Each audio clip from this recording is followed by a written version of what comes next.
Assalamualaikum warahmatullahi wabarakatuh. Let me introduce myself. My name is Intan Cahayaning Tias. I will present about photo voice methodology, participatory approach in qualitative research. So, the first, what is the photo voice? Photo voice is a research method that uses photographs as a way to understand issues in society.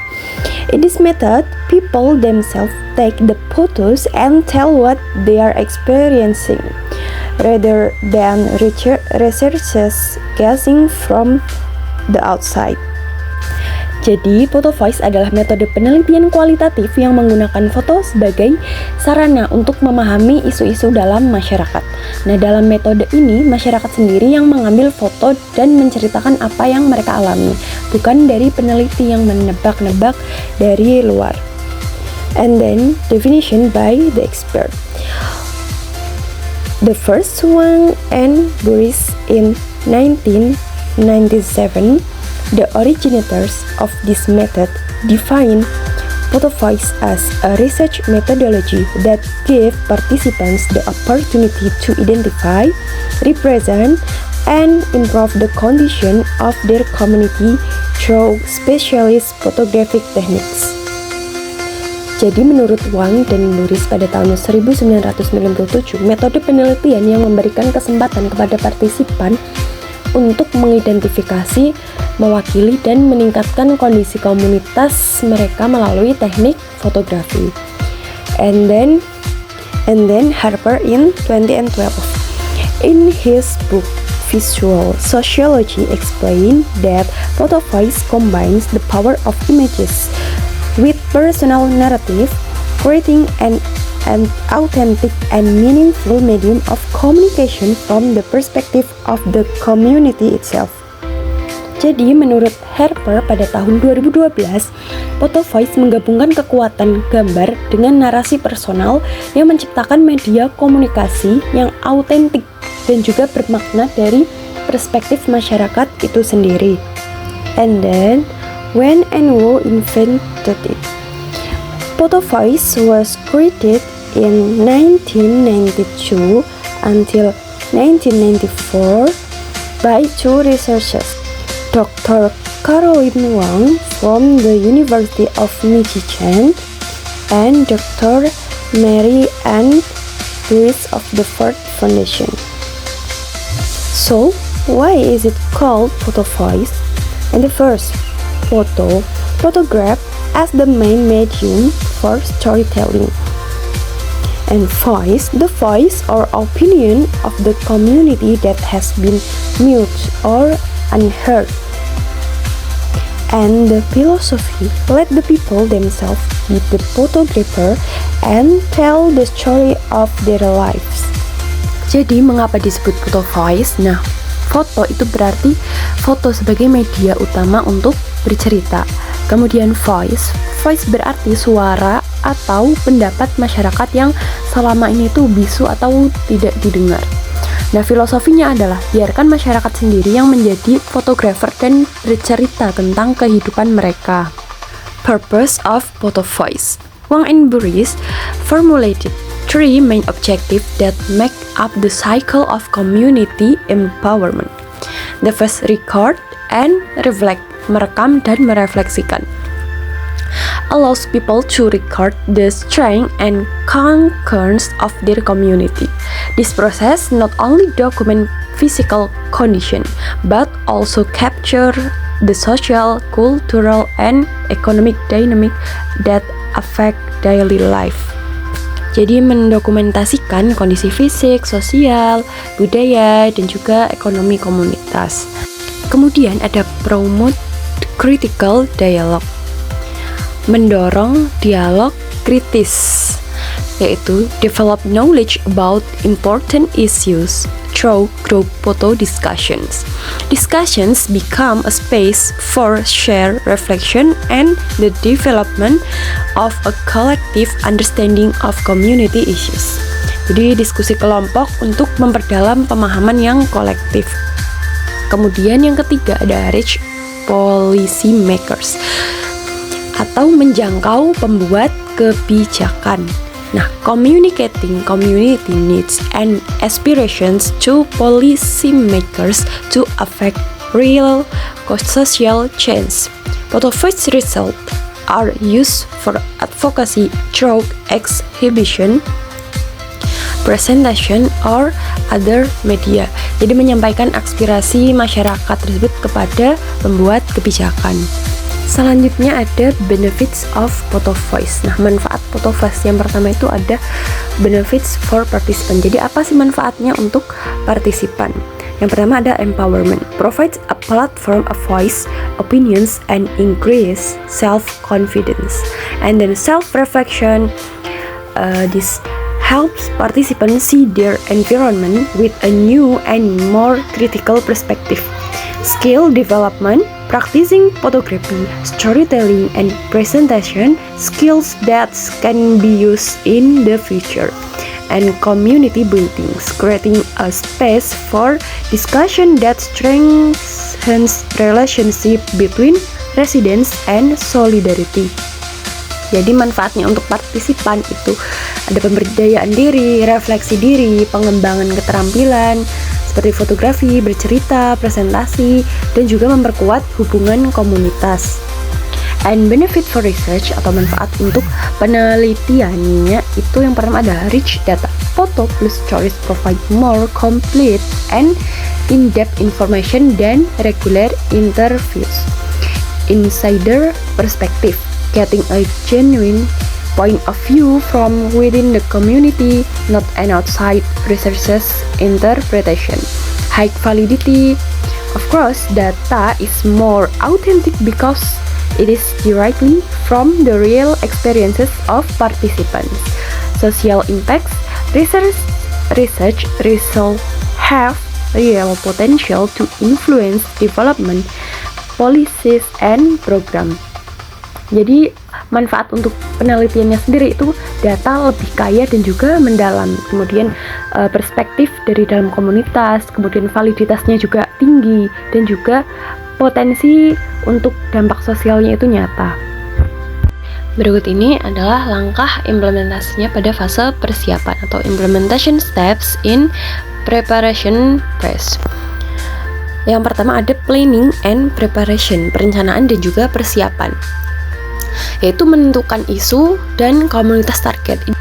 Identify the issues to be explored and the target community.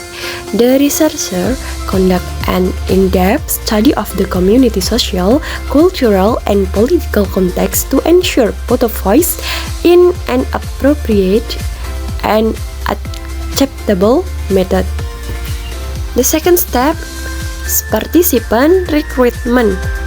Nah, a process that requires a sensitive approach to local dynamics, building trust with community leaders, and ensuring participants are representative and motivated. The number of participants is usually 10 until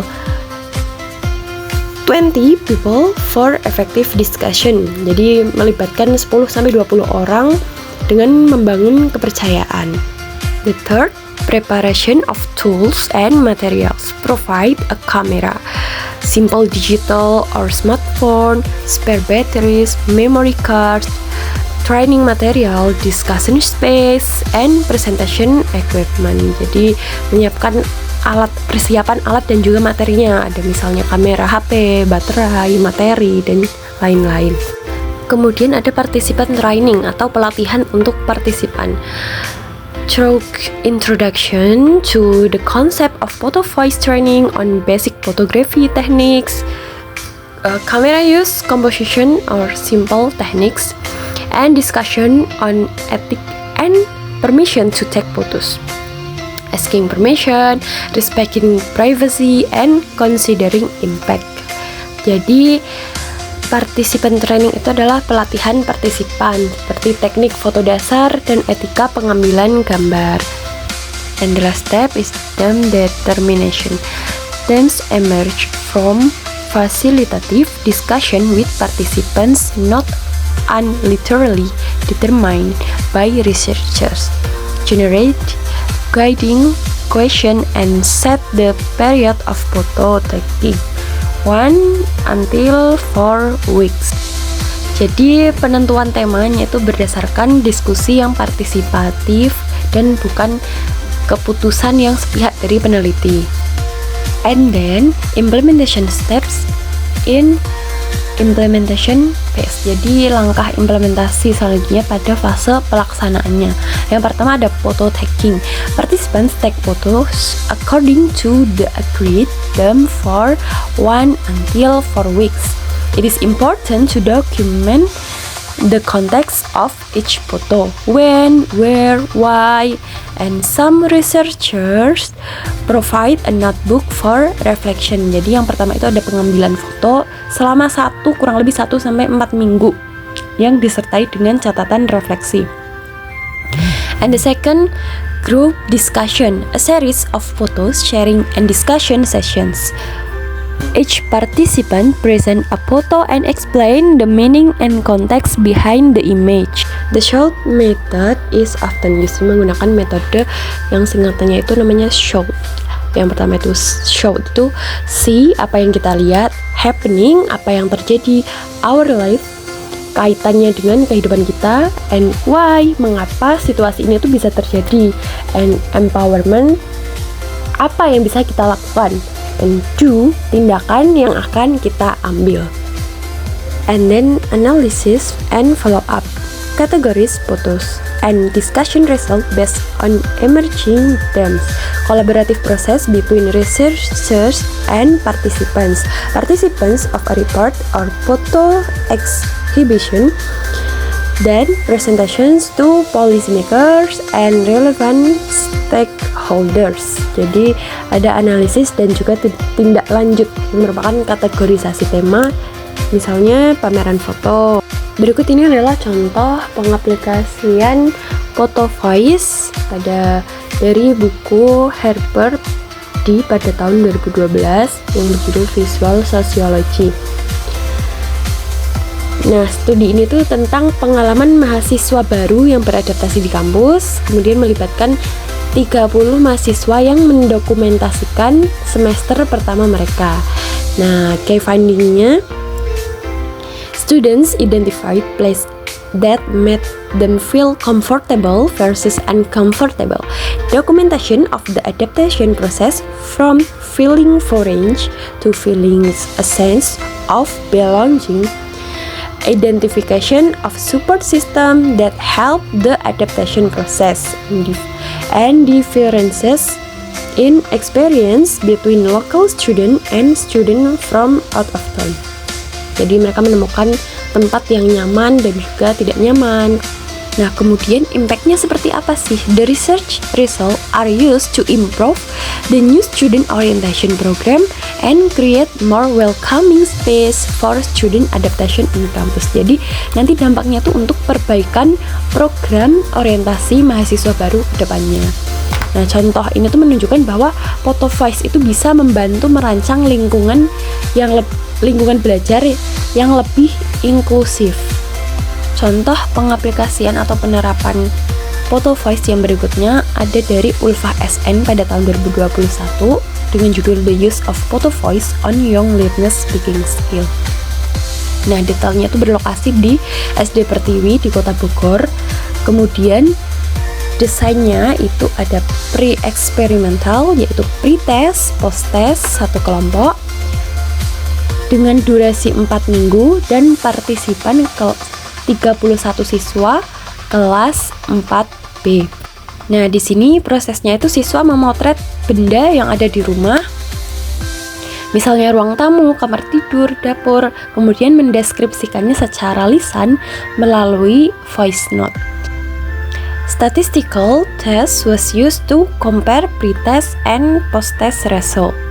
The significant result is improved speaking ability. Photo voice is statistically effective in improving speaking skill. Jadi kemampuan berbicaranya itu meningkat, jadi dari pronunciation, fluency, vocabulary.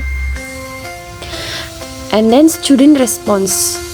Students more active, confident, and able to convey description more fluently after the use of photo voice.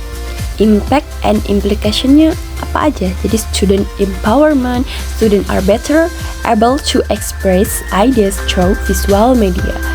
And then use of digital tools, teacher support, and development potential. Contoh pengaplikasian Photovoice yang selanjutnya itu dari Anwar IA pada tahun 2021 yang berjudul The Effect of Using Videos and Photovoice on the Students' Achievement in Writing Explanation Text. Lokasi tepatnya ada di MAN 1 Banyuwangi dengan partisipan 70 siswa kelas 11, yaitu 11 MIPA 1 sebagai control dan 11 MIPA 2 as experimental. Dengan desain quasi eksperimental, pretest, post-test, control group design. Research duration-nya ini selama 6 meetings. Yang pertama ada 1 pretest, 4 learning meetings via e-learning, and 1 post-test. Research fokusnya itu measuring the effectiveness of using video and Photovoice media in improving the ability to write explanatory text for grade 11 students. Our group use video and Photovoice in the online learning process. The control group use PowerPoint as the learning media, and data analysis use independent test. Ini bukan tes, jadi hasilnya nilai siswa yang menggunakan Photovoice itu lebih tinggi secara signifikan. Jadi Photovoice itu membantu siswa menyusun dan mengingat ide. And impact and implication, creativity and engagement, effectiveness of online learning, recommendation, which the teachers should use these media selectively and consider the appropriateness of the topic, language, and speed of the video. Development potential for the research will explore this medium for other text, narrative, argumentative, or other skill like speaking, reading. And next, we move to limitation of Photovoice. Jadi di sini Photovoice itu punya ada beberapa keterbatasan. Ada practical limitation, itu keterbatasan praktis, methodological limitation, keterbatasan methodologis, and ethical limitation atau keterbatasan etis. Nah, yang pertama, keterbatasan praktis itu misalnya ada waktu dan biaya. Jadi prosesnya itu membutuhkan waktu yang berbulan-bulan, biayanya juga cukup besar untuk pelatihan, peralatan, dan kegiatan tindak lanjut lainnya. Kemudian kualitas hasilnya juga bergantung pada kemampuan dan juga motivasi partisipan dalam mengambil foto dan juga bercerita. Selanjutnya ada keterbatasan metodologis, yaitu subjektivitasnya tuh tinggi. Jadi setiap orang bisa menginterpretasi foto dengan cara yang berbeda, sehingga sulitnya itu mencapai kesepakatan makna. Nah, kemudian juga hasil sulit digeneralisasi. Temuan yang spesifik untuk komunitas tertentu itu tidak bisa secara langsung diterapkan ke tempat lain. Keterbatasan yang selanjutnya itu ada keterbatasan etis, yaitu masalah privasi. Foto itu bisa menampilkan orang atau tempat tanpa izin yang jelas. Kemudian juga ada kepemilikan foto, yaitu perlu aturan yang jelas siapa yang punya hak atas foto dan bagaimana penggunaannya. And the last is conclusion. Dapat ditarik kesimpulan. Yang pertama ada key strengths of Photovoice. Photovoice has proven effective in giving voice to marginalized groups through a combination of rich visual and narrative data. The method has real potential to generate sustainable social and policy change. Jadi kekuatan utama Photovoice itu terbukti efektif memberikan suara kepada kelompok marginal melalui kombinasi data visual dan naratif yang kaya.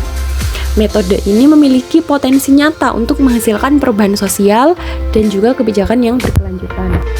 And then contemporary relevance. The method is highly adaptable to digital technologies and responds to the needs of modern participatory research. Photovoice support the principles of community-based research that are increasingly emphasized in social research. Jadi relevansi kontemporer, metode ini tuh sangat adaptabel dengan teknologi digital, dan merespons kebutuhan penelitian partisipasif modern. Jadi Photovoice mendukung prinsip community-based research yang semakin ditekankan dalam penelitian sosial. Dan yang terakhir ada practical implication atau implikasi praktis. Although it requires a significant commitment of time and resources and careful ethical consideration, Photovoice is highly effective for exploring complex social issues and empowering communities. Jadi meskipun memerlukan komitmen waktu dan sumber daya yang signifikan serta pertimbangan etis yang matang, Photovoice itu sangat efektif untuk mengeksplorasi isu-isu sosial kompleks dan memberdayakan masyarakat. Okay, that's all from me. Thanks for watching. Wassalamualaikum warahmatullahi wabarakatuh.